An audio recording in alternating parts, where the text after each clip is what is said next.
Ada versi katanya Sunan Bonang nggak punya keturunan. Nah ini, kenapa kalau orang ini berani ngomong nggak punya keturunan? Berarti ada masalah ya gitu. Ternyata Sunan Bonang itu ada anaknya masih berkeliaran di sini di Tuban sampai ujung Pangka itu banyak. Kok bisa dituduhnya nggak punya keturunan? Kan aneh kan gitu. Ya itu masalahnya harus dibongkar.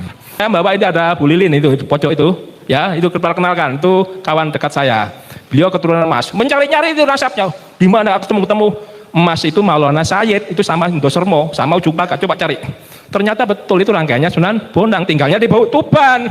Berarti keturunannya masih ada, cuma nasabnya hilang semua karena ada yang nipu, ada yang menghilangi sengaja. Siapa itu? Ante-ante Belanda dari dulu tuh makam. Nah, Belanda kenapa? Sengaja membuat jalan dari Anyer sampai Panarukan. Jadi makam leluhurnya Pangeran Diponegoro itu digiles pakai tank, pakai ini, sengaja dibuat jalan, dibelokin ke Jatirejo supaya menjadi jalan raya. Itu kan kelakuan. Kalau dia buat jalan aja, kok kenapa disengaja di perumahannya Jatirejo miliknya ada makam-makamnya leluhurnya Pangeran Diponegoro. Akhirnya ngelawan, sehingga terjadi perang Jawa di situ. Termasuk Sultan Agung Hanyorkowati gak suka Belanda, sehingga Trunojoyo menyerang ke Batavia, Sultan Agung Hanyorkokusumo menyerang ke Batavia. Tapi kalah kenapa? Karena ada pengkhianat. Pengkhianatnya adalah anaknya Ki Ageng Tirtayasa, namanya Sunan Haji. Nah, yang di Jawa ada pengkhianat juga, namanya Amangkurat I, itu anaknya Sultan Agung Hanyorkokusumo. Jadi keluarga itu sengaja dipecah oleh Belanda. Kok Cirebon dipecah juga? Jadi Cirebon mulai dari Kasepuan dipecah Kanoman. Nah, dimulai Panembahan Ratu pertama, anaknya Girilaya. Kemudian muncul lagi di situ ada namanya Kacirebonan dipecah dengan Kanoman. Itu disengaja. Tadi kalau sampai usut-usut makam pasti akan marah Belanda itu pasti. Israel marah pasti karena masih saudara dengan itu. Nanti saya nggak mau sebut orangnya. Jadi antek-anteknya Belanda selalu orang luar, yaitu orang Arab sendiri, ya, orang Arab, orang India, orang Cina itu menjadi mata-matanya Belanda. Jadi kalau Pak Karno mengingatkan, Pak Karno nih, hai bangsaku, kalau kamu jadi orang Islam, jangan seperti Arab. Nah gitu. Kalau kamu jadi orang Hindu, jangan seperti India. Kalau kamu jadi orang Kristen, jangan seperti Yahudi. Ambon itu kayak dikileni, kayak jangkrik dikileni itu. Yang Islam, Laskar Jihad. Yang Kristen, Laskar Kristus. Indonya sama, yaitu Israel. Jadi Islam dikendalikan Arab untuk Laskar Jihad, sementara yang Kristen dikendalikan langsung oleh Israel. Itu kondisinya Pak. Jadi kalau kita kelahi itu acang obet itu bohong. Acang obet itu hanya buat alasan pemicu. Jadi namanya Hasan disebut acang, Robet disebut obet. Jadi obet ini dikatakan kenapa? Gara-gara angkot sama preman berkelahi kok sampai gede itu besar. Karena udah disiapkan Pak. Jadi kita nggak mau lagi terpicu. Kalau kemarin kisah yang berkelahi Wali Songo dengan Balawi ya situ. Jangan diulang lagi. Jangan mau terpancing kita korban sia-sia. Nanti kita dikalahkan secara politik. Mending kalian pakai propaganda. Propaganda itu media sosial, framing aja. Silakan. Yang penting tidak usah kekerasan. Pakai melalui hukum. Jadi kalau Anda ada makam-makam yang kira-kira diganti, ya buktikan secara hukum. Bisa nggak dia berani buktikan? Ya itu tuntut aja ke pemerintahan. Kalau tadi ada tanya sikap. Karena pemerintahan kita lagi bingung ngurusin rakyat kemiskinan itu sangat besar, kok ngurusin konflik Balawi. Konflik kan ada ngurusin diri. Konflik sosial itu urusannya polisi, sebenarnya polisi paling depan, ya.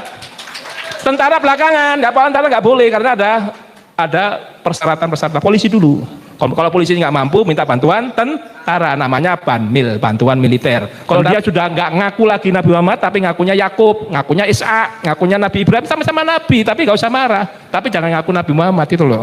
Karena orang Islam Indonesia itu yakinnya Nabi Muhammad. Jadi kalau ngaku Yakub silakan aja.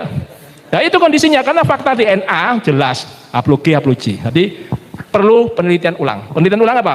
Penelitian tambahan supaya buktinya ada lekat. Contohnya orang-orang yang ngerti arkeologi. Jadi nisan-nisan, buktinya tengkorak, ya nggak habis itu tengkoraknya. Kalau tengkorak itu tulang ekor atau gigi, itu bisa ditelusuri DNA-nya. Kalau mau dibongkar, ayo berani nggak dibongkar? Pasti takut ya, karena apa? Pasti ada tanah sisanya. Kalau terakhir ya kartu asnya itu. Nah itu kalau penelitian. Sehingga orang-orang itu yang merasa orang luar, tidak mungkin raja-raja kita keturunan orang luar.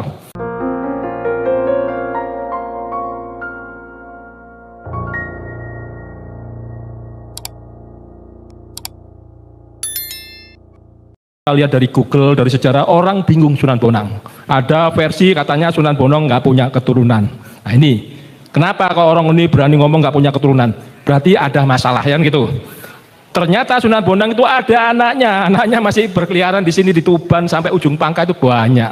Kok bisa dituduhnya nggak punya keturunan? Kan aneh kan gitu. Ya itu masalahnya, harus dibongkar. Sejarah sebenarnya itu harus dibongkar. Kenapa? Dulu Tuban ini tempat pelabuhan. Pelabuhan yang strategis. Jadi eranya Kediri, eranya Singosari, eranya Mojopahit, semuanya adalah melalui Tuban. Jadi kapal-kapal dari India, dari Arab maupun dari Cina, semuanya mendaratnya di Tuban. Sehingga wajar kalau Tuban ada pengaruh-pengaruh dari Arab, pengaruh-pengaruh dari India, pengaruh-pengaruh dari Cina. Bahkan terbukti pasukan Mongolia waktu ada apa nih? Ya, Marzuki Mustamar. Oh, Karim Marzuki datang ya. Selamat datang Pak Marzuki masuk ke Pondok Pesantren ini. Ya, saya lanjutkan ya.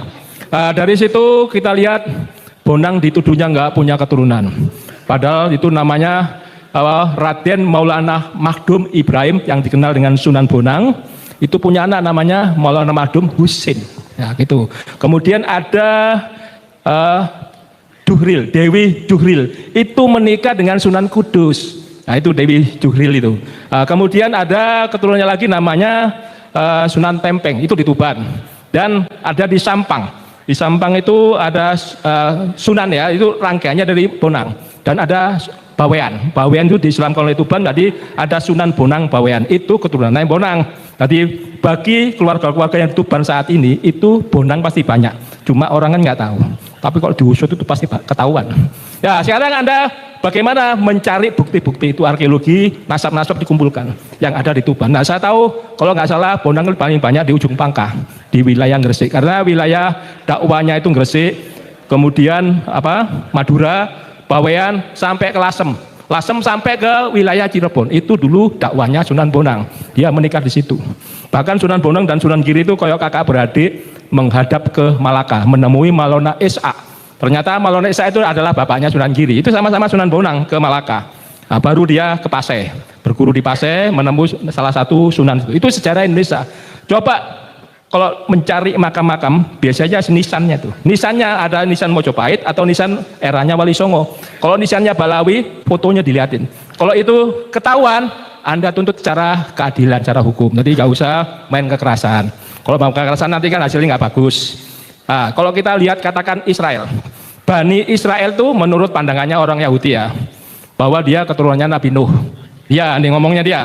Nabi Nuh itu menurut dia ada di Jawa. Kenapa? Karena perahunya itu dari kayu jati. Nah, tidak ada yang seluruh dunia, adanya kayu jati itu di Jawa. Sehingga apa? Orang Israel mengatakan saya leluhur saya itu orang Jawa. Berarti bukan Jawa Barat, bukan Sumatera, tapi Jawa Tengah, Jawa Timur. Nanti kalau dia mengakui Jawa itu adalah leluhurnya dia, jangan-jangan Jawa mau dicaplok juga, kan gitu. Benar kan?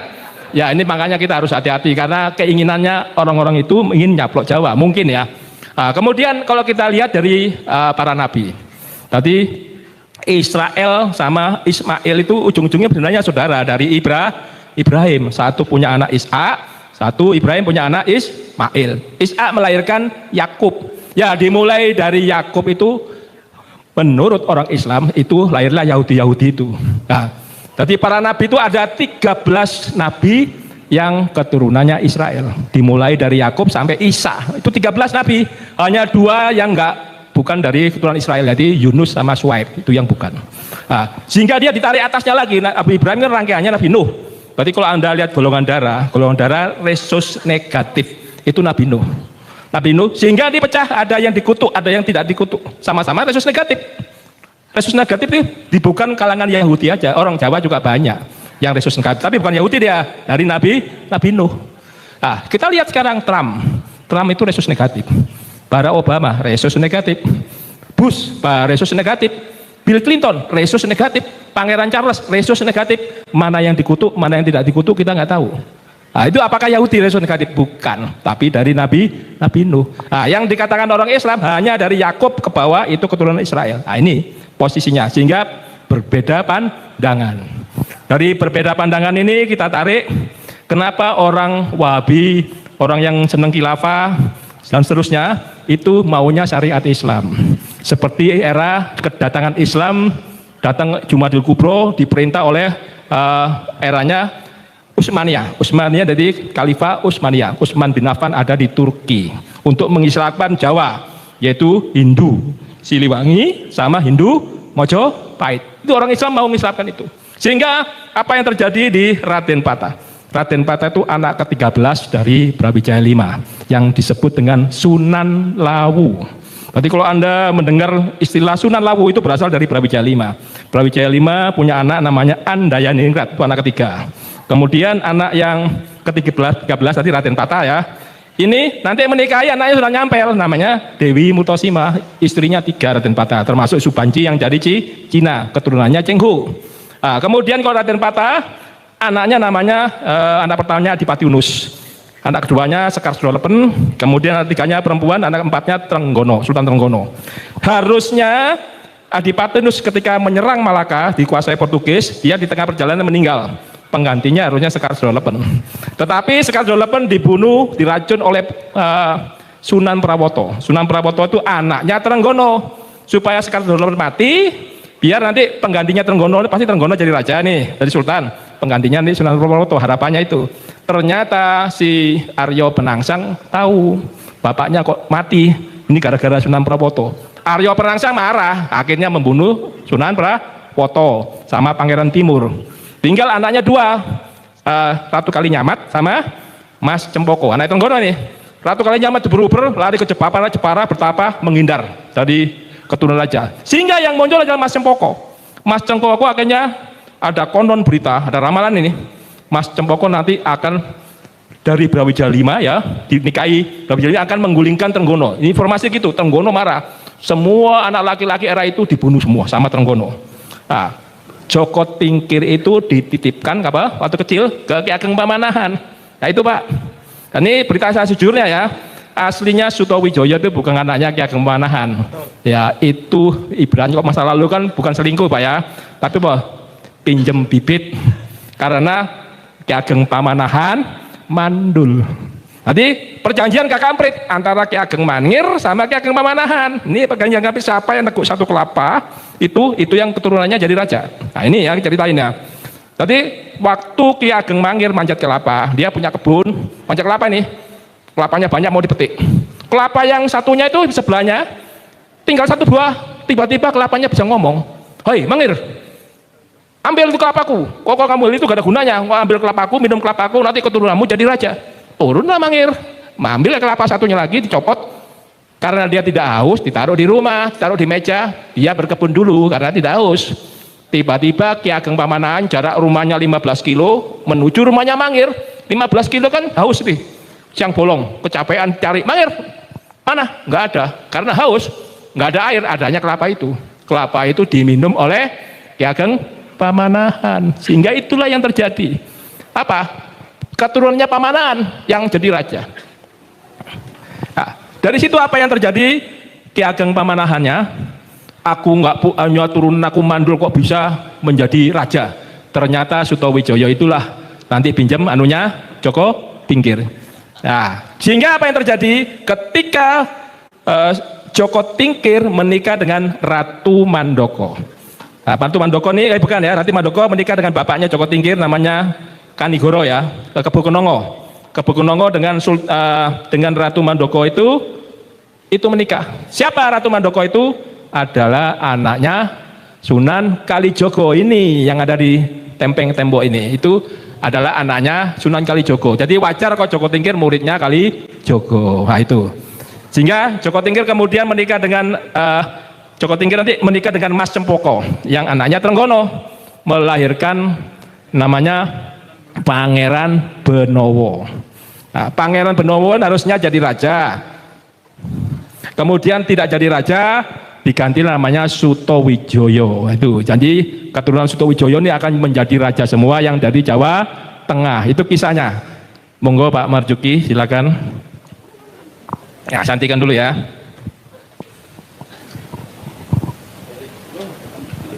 Ya, selamat Bapak. Ya.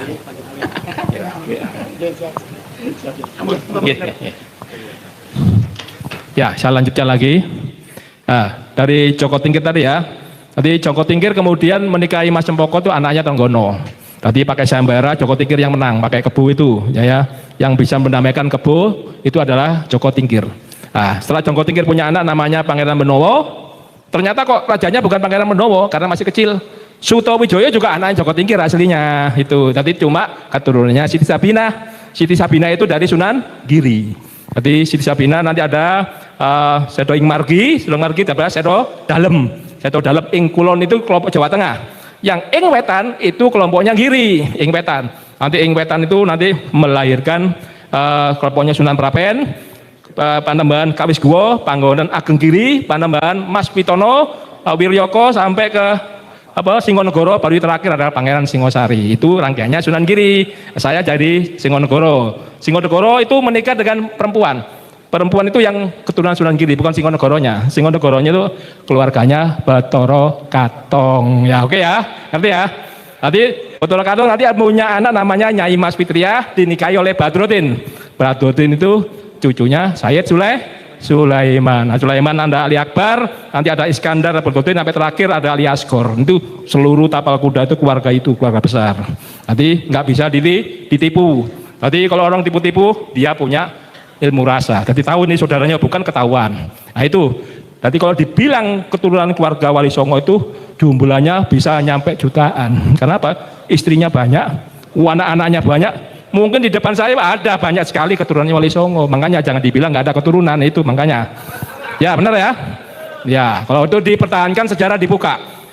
Belanda itu mengerti, khususnya orang NU itu paling seneng mendekatnya leluhurnya. Paling seneng apa? Berdoa pada Maha Kuasa supaya leluhurnya diampunin. Kemudian ke makam. Itu hobi dari dulu, dari budaya Islam sama Hindu sejak eranya Kalijogo ini pakai wayang kulit. Sunan Bonang juga ngajaran wayang kulit. Awalnya Sunan Bonang dulu baru Kalijogo. Karena Sunan Bonang itu lahirnya 1465, Kalijogo lahirnya 1450, beda 15 tahun. Kok bisa Kalijogo jadi muridnya Sunan Bonang? Ya bisa. Rupanya Kalijogo ini rangkaiannya apa? Arya Wilatikta. Bapaknya Arya Wilatikta itu siapa? Adipati Tuban. Karena dia nakal diusir, ngerampok. Begitu ngerampok terus berhasil rampokannya bukan dipakai dia sendiri, dibagi-bagikan ke orang miskin. Nah, begitu yang dirampok itu Sunan Bonang, ya dia kalah ilmunya. Ya kalah ilmunya sampai Sunan Bonang itu, kamu mau apa? Mau duit? Daun pun bisa jadi emas, daun bisa jadi duit. Kaget di Kalijogo itu. Akhirnya apa? Si Said ini namanya Mas Said aslinya. Kemudian berguru ke Sunan Bonang untuk njogo kali. Namanya disebut Kalijogo. Nah, itu kisahnya Sunan Kalijogo. Arya Wilatikta. Ternyata Kalijogo itu siapa? Saudaranya Ki Ageng Manila, bapaknya Ki Manila. Sama-sama apa? Arya Tejo, satu Arya Wilatikta, adik kakak. Berarti masih saudara Ki Ageng Manila. Siapanya Ki Manila? Dikawini oleh Sunan Ampel. Nah, itu ceritanya. Jadi katanya Sunan Joko itu bukan keturunan Rasulullah. Sunan Kalijogonya kerajaan, tapi istrinya Yainab namanya Saripah. Jadi jadi keturunan keluarga itu. Jadi termasuk Sunan Derajat, Sunan Kalijogo, semua sunan-sunan itu bersaudara, ya. Nah, kemudian kita lihat sekarang Sunan Bonang. Sunan Bonang telah melatih Kalijogo, dia pakai wayang-wayang kulit. Nah, dari sejak itu memang sekarang menghilang. Adanya di Tuban hanya ada makamnya Ibrahim Asmorokondi ya, Kemal Ibrahimnya di Gresik. Orang nggak terkenal Sunan Bonang. Kok nggak terkenal? Di mana makamnya? Dicari. Bongkar semua itu seluruh leluhurnya. Nanti akan ketahuan. Saya bawa ini ada Bu Lilin itu pojok itu, ya itu perkenalkan. Itu kawan dekat saya. Beliau keturunan emas. Mencari-nyari itu nasabnya. Di mana aku ketemu emas itu Maulana Sayyid itu sama Indosermo, sama Ujung Paka. Coba cari. Ternyata betul itu rangkaiannya Sunan Bonang. Tinggalnya di Tuban. Berarti keturunannya masih ada, cuma nasabnya hilang semua karena ada yang nipu, ada yang menghilangi sengaja. Siapa itu? Ante-ante Belanda dari dulu tuh makam. Nah, Belanda kenapa? Sengaja membuat jalan dari Anyer sampai Panarukan. Jadi makam leluhurnya Pangeran Diponegoro itu digiles pakai tank, pakai ini. Sengaja dibuat jalan, dibelokin ke Jatirejo supaya menjadi jalan raya. Itu kan kelakuan. Kalau dia buat jalan aja, kok kenapa disengaja perumahannya Jatirejo miliknya, ada makam-makamnya leluhurnya Pangeran Diponegoro. Akhirnya ngelawan, sehingga terjadi perang Jawa di situ. 1825, 1830. Rupanya sebelum Pangeran Diponegoro ribut sama Belanda, Belanda sudah menghantam Cirebon, yaitu perang Kedondong. Ageng Tirtayasa. Jadi Trunojoyo itu mendukung Ageng Tirtayasa. Melawan Batavia. Trunojoyo itu mendukung Ageng Tirtayasa. Melawan Batavia, nggak suka dengan Belanda. Termasuk Sultan Agung Hanyorkowati nggak suka Belanda. Sehingga Trunojoyo menyerang ke Batavia, Sultan Agung Hanyorkokusumo menyerang ke Batavia. Tapi kalah. Kalah kenapa? Karena ada pengkhianat. Pengkhianatnya adalah anaknya Ki Ageng Tirtayasa, namanya Sunan Haji. Nah, yang di Jawa ada pengkhianat juga, namanya Amangkurat I, itu anaknya Sultan Agung Hanyorkokusumo. Berarti keluarga ini sengaja dipecah oleh Belanda. Nah, kenapa? Ketika terjadi perjanjian Giantia 1755, Jawa Tengah itu dipecah. Karena anak pertama kan jadi raja mestinya.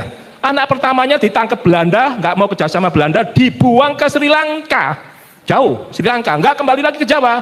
Sehingga anak kedua, anak ketiga, anak keempat rebutan tahta. Anak kedua itu siapa namanya? Pakubuwono II. Anak ketiga Hamengkubuwono I. Anak yang keempat ini Mangkunegaran. Itu kondisi dipecah Belanda sengaja. Kok Cirebon dipecah juga? Berarti Cirebon mulai dari Kasepuhan dipecah Kanoman. Nah, dimulai Panembahan Ratu pertama, anaknya Girilaya.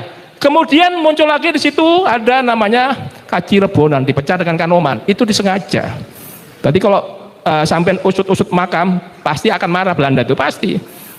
Israel marah pasti karena masih saudara dengan itu. Nanti saya nggak mau sebut orangnya. Berarti anti-antinya Belanda selalu orang luar, yaitu orang Arab sendiri, ya, orang Arab, orang India, orang Cina, itu menjadi mata-matanya Belanda.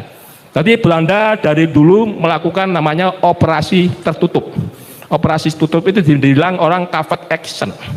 Jadi seorang mata-mata itu mata-mata lokal, dibilang adalah lokal spy. Mata-mata lokal itu dari penduduk sendiri mengkhianati karena apa? Duit. Nah itu, ini orang Belanda masang penduduk sendiri, namanya lokal spy. Kemudian mata-mata kedua jenisnya namanya insider spy, mata-mata ke dalam. Insider spy itu seorang perwira, seorang pejabat pemerintah, sama-sama ikut rapat, tahu, tapi dia mengkhianati, membocorkan rahasianya kepada Belanda. Ini dulu terjadi. Jadi keluarga kerajaan ada pengkhianatnya. Jadi saya nggak mau sebut, nggak enak ya gitu. Kemudian dari situ ada namanya converted spy. Tadi para intelijen masa lalu itu namanya Telik Sandi. Orang mau coba dengan Telik Sandi. Itu juga dia karena nggak dikasih duit sama bosnya, mengkhianati induknya, dapat informasi dijual ke Belanda. Itu namanya converted spy. Kemudian tempat namanya Doms, anaknya Suryatmojo. Suryatmojo itu mbahnya Bambang Musageni, sekarang Sultan Banten ke-18. Nanti pasti saudara mas saya rangkaian. Jadi kalau kita ketahui situ betapa giginya perlawan kita melawan Belanda. Makanya Belanda itu memang brengsek ya waktu itu. Dia merusak sejarah Indonesia. Makanya sekarang generasi penerus kita nggak mau sejarah itu nggak diluruskan. Harus diluruskan gitu. Kenapa? Sangat penting bagi kita supaya menjaga persatuan, kita menjaga toleransi beragama. Toleransi beragama di situ diantaranya eranya sebelum Sumpah Palapa Gajah Mada ya. Kita lihat kerajaan, yaitu di situ ada kerajaan namanya Perpindahan Sanjaya sama Wangsa Sanjaya, Wangsa Sailendra. Wangsa Sanjaya itu kerajaan Jawa. Kerajaan Jawa ini keturunannya Galuh. Galuh itu keturunannya rangkaiannya Jawa Barat, Tarumanegara. Nah, jika saya potong situ, Sanjaya diganti Panunggaran, Garung mau Waruk sama Garung. Garung ini menikah dengan keturunannya yang ada di Sumatera, karena Sumatera nyerang terus. Si Sriwijaya itu nyerang terus. Begitu Pikatan, keluar anaknya, Pikatan menikah dengan Pramodawardhani, anak kandungnya Sailendra, adik kandungnya Bala Putra Dewa, yaitu Raja Sriwijaya. Sejak itulah kita agama Buddha sama Hindu bersatu, gara-gara buktinya Candi Borobudur. Nah itu, akhirnya itu diteruskan oleh Gajah Mada, nanti dibilang orang Bhinneka Tunggal Ika Dharma Mangrua. Nanti berbeda-beda agama tetapi tetap satu. Itu dulu agama ya. Saat ini Pancasila, Garuda Pancasila itu ujungnya Dharma Mangruanya dihilangi, sehingga berbeda-beda suku, berbeda agama, berbeda-beda ras, berbeda-beda antara golongan, saling menghargai, saling menghormati, saling toleransi. Makanya jangan dikhianati. Itu Pancasila itu perekat. berkat persatuan bangsa. Berarti kembali lagi Pancasila, cita-cita nasional Indonesia itu apa sih cita-citanya? Pertama merdeka. Merdeka udah ya. Baru kemudian berdaulat. Nah, berdaulat ini masih proses. Nah, di situ ada nanti ada perdamaian, ada keadilan, ada kemakmuran. Nah, ini sekarang proses 3 ini agak sulit. Musuh paling bebuyutan itu adalah saudara sendiri, bukan orang luar. Karena apa? Berbeda pandangan. Nanti berbeda penafsiran. Berarti kalau kita setuju Nusantara, berarti toleransi beragama. Saling menghargai. Agamamu agamaku, agamaku agamamu, tidak saling mengganggu. Berarti kalau Pak Karno mengingatkan, Pak Karno nih, hai bangsaku, kalau kamu jadi orang Islam, jangan seperti Arab. Nah gitu. Kalau kamu jadi orang Hindu, jangan seperti India. Kalau kamu jadi orang Kristen, jangan seperti Yahudi. Itu peringatan Pak Karno. Kenapa? Kalau kita lihat yang sangat dalam di situ, bahwa terbentuknya Pancasila itu sudah sangat berdarah-darah, sampai terjadi perang saudara. Perang saudara apa? Menginginkan sendiri-sendiri. Contohnya DITI, Darul Islam, Tentara Islam Indonesia, menginginkan negara Islam NII. Itu sudah terbukti. Kartosuwiryo kena, ya. Daud Beruriah kena. Semuanya menjadi kembali Pancasila. Kenapa orang-orang itu bisa berontak? Ditipu. Penipunya siapa? Westerling. Nah itu dia. Westerling menginginkan APRA, termasuk orang yang menginginkan PRRI Permesta. Semuanya ditipu Westerling supaya berontak. Gak suka Pak Karno saat itu. Makanya kita sekarang kaji pemberontak masa lalu itu kita tutup. Tidak lagi pemberontakan lagi. Tidak ada terjadi lagi perang sipil, perang saudara. Kalau gara-gara Rusia sama Amerika liberal dulu berkelahi tahun 65 terjadi. Nah itu jangan dicontoh lagi. Karena seluruh dunia gara-gara 2 persaing. Ah, saat ini mengulang lagi nih, hati-hati. Saat ini kondisi dunia ini persaingan Cina dan Amerika. Jangan sampai di sini Islam melawan Islam berkelahi, Islam melawan kelompok liberal kemudian berkelahi, atau Islam dan Kristen berkelahi. Pengalaman Ambon ini saya lihat sendiri dengan mata kepala sendiri, kerusuhan jilid 2 sampai terakhir saya di Ambon. Tadi kalau ada yang dulu pada jihad di Ambon akan ketemu saya. Tadi saya tahu nih orang-orang yang berjihad ketemu saya di Ambon. Jadi Ambon itu kayak dikileni, kayak jangkrik dikileni itu. Yang Islam laskar jihad, yang Kristen laskar Kristus. Indonya sama, yaitu Israel. Jadi Islam dikendalikan Arab untuk laskar jihad. Sementara yang Kristen dikendalikan langsung oleh Israel. Itu kondisinya Pak. Tadi kalau kita kelahi itu acang obet itu bohong. Acang obet itu hanya buat alasan pemicu. Jadi namanya Hasan disebut acang, Robert disebut obet. Tadi obet ini dikatakan kenapa? Gara-gara angkot sama preman berkelahi kok sampai gede itu besar. Karena udah disiapkan Pak. Jadi kita nggak mau lagi terpicu. Kalau kemarin kisah yang berkelahi Wali Songo dengan Balawi ya situ, jangan diulang lagi. Jangan mau terpancing kita korban sia-sia. Nanti kita dikalahkan secara politik. Mending kalian pakai propaganda. Propaganda itu media sosial, framing aja, silakan. Yang penting tidak usah kekerasan. Pakai melalui hukum. Jadi kalau Anda ada makam-makam yang kira-kira diganti, ya buktikan secara hukum. Bisa nggak dia berani buktikan? Ya itu tuntut aja ke pemerintahan. Kalau tadi ada tanya, sikap. Karena pemerintahan kita lagi bingung ngurusin rakyat kemiskinan itu sangat besar, kok ngurusin konflik Balawi. Konflik kan ada ngurus sendiri. Konflik sosial itu urusannya polisi, sebenarnya polisi paling depan, ya. Tentara belakangan, tentara nggak boleh karena ada persyaratan polisi dulu.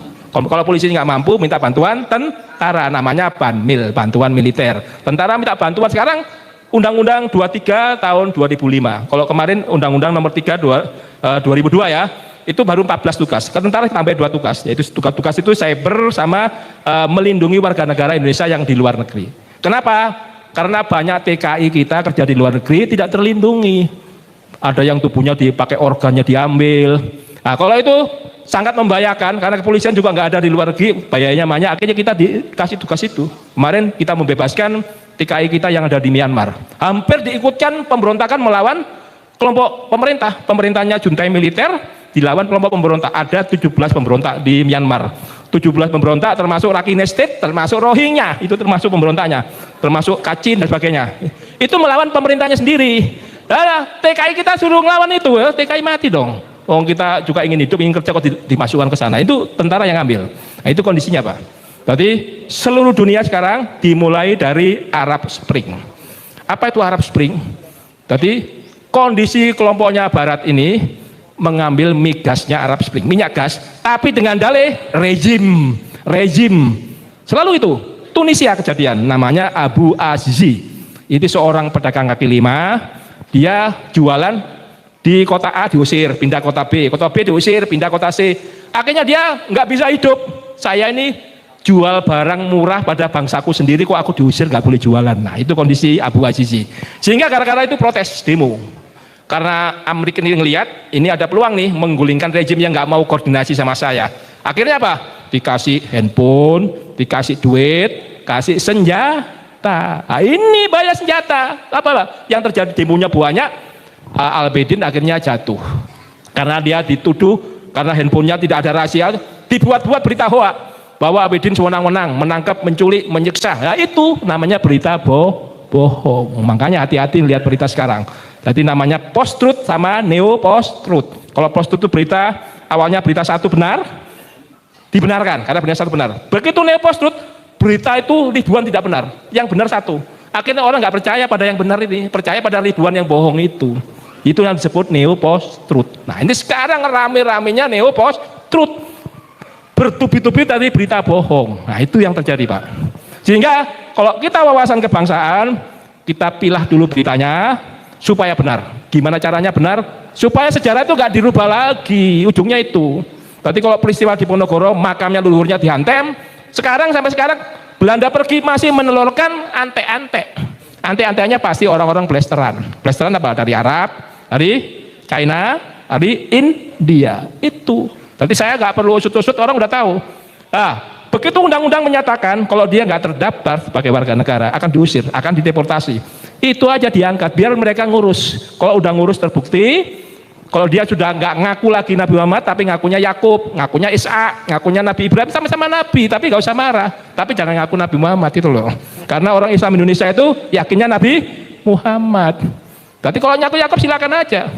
Nah itu kondisinya, karena fakta DNA jelas, haplo G, haplo J. Jadi perlu penelitian ulang. Penelitian ulang apa? Penelitian tambahan supaya buktinya ada lekat. Contohnya orang-orang yang ngerti arkeologi. Jadi nisan-nisan, buktinya tengkorak, ya nggak habis itu tengkoraknya. Kalau nggak tengkorak itu tulang ekor atau gigi, itu bisa ditelusuri DNA-nya. Kalau mau dibongkar, ayo, berani nggak dibongkar? Pasti takut ya, karena apa? Pasti ada tanah sisanya. Kalau terakhir ya kartu asnya itu. Nah itu kalau penelitian. Sehingga orang-orang itu yang merasa orang luar, tidak mungkin raja-raja kita keturunan orang luar. Tadi contohnya nih, Bathara Katong kerajaan, nanti menikah dengan keluarganya wali-wali Songo, silangnya di situ. Mereka tuh takut dengan keturunan silang itu, kerajaan sama keturunan wali Songo, itu takut. Jadi semua yang merasa unggul, merasa genetik, sekarang lagi di kekuasaan, banyak menguasai ekonomi Indonesia. Indonesia juga khawatir, kenapa? Ekonomi dikuasai orang-orang itu. Kalau mereka kecepet, nanti kekabun bawa duit, ya ini Indonesia jadi krisis, makanya hati-hati. Nah contohnya sekarang Maduro, Venezuela diambil seenaknya sendiri dengan udaranya di blank pakai jam, sehingga tidak tahu kapan tuh diambilnya presiden. Rusia sama Ukraina kalau presidennya mati selesai perangnya, biasanya gitu. Udah berapa tahun Rusia sama Ukraina mengambil Zelensky nggak bisa, tapi Amerika menghantam Venezuela mudah. Ada apa ini? Karena kemajuan teknologi. Berarti kalau tadi Arab Spring, Tunisia dijatuhkan, presidennya diganti. Presidennya ada yang dibunuh, yaitu Gaddafi sama Irak, Saddam Hussein dibunuh. Ada presidennya aja diganti, yaitu Husni Mubarak, Mesir. Ada juga sistem pemerintahnya diganti. Indonesia kemarin sistem pemerintahnya yang akan diganti, sekarang masih dibahas. Ada kepolisian, ada DPR mau direformasi. Tadi akhirnya reformasi semua. Moga-moga tidak terulang lagi seperti yang kemarin, demo-demo sampai ngerusak acara itu. Kami harapkan itu persatuan perdamaian. Tadi semua permasalahan itu diselesaikan dengan damai. Tapi kalau dia menyerang ya apa boleh buat, kalau dia menyerang duluan. Ya kita bertahan, tapi kita jangan menyerang kekerasan. Itu aja harapannya dari pemerintah kita. Eranya Pak Prabowo jangan gaduh, karena Pak Prabowo juga keturunannya Sunan Giri, karena dia Sultan Agung, Panglima banyak Wide, situ juga keturunannya HB2, saudara-saudara kita semua dari keluarga Wali Songo. Saya kira itu aja yang perlu sampaikan, saya dibatasi waktu. Assalamualaikum warahmatullahi wabarakatuh.